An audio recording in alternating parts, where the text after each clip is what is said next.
The number of unbanked people or people who don't have access to a significant chunk of the financial services industry is very huge. Most people in the world have a mobile phone, but they may not have a bank account.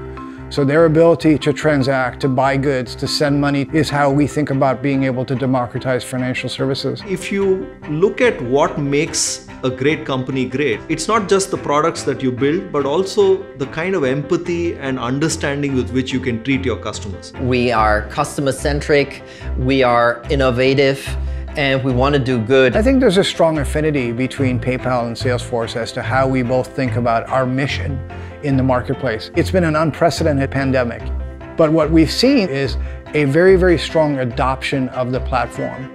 And their willingness to use digital payments has gone up. So we are seeing a significant uptick in the number of transactions per day.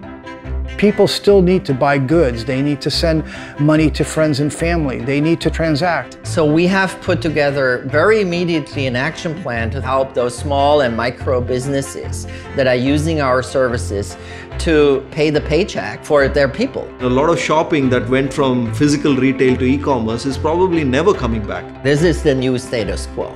I think even if we're past the pandemic, we'll be much more flexible in how we operate.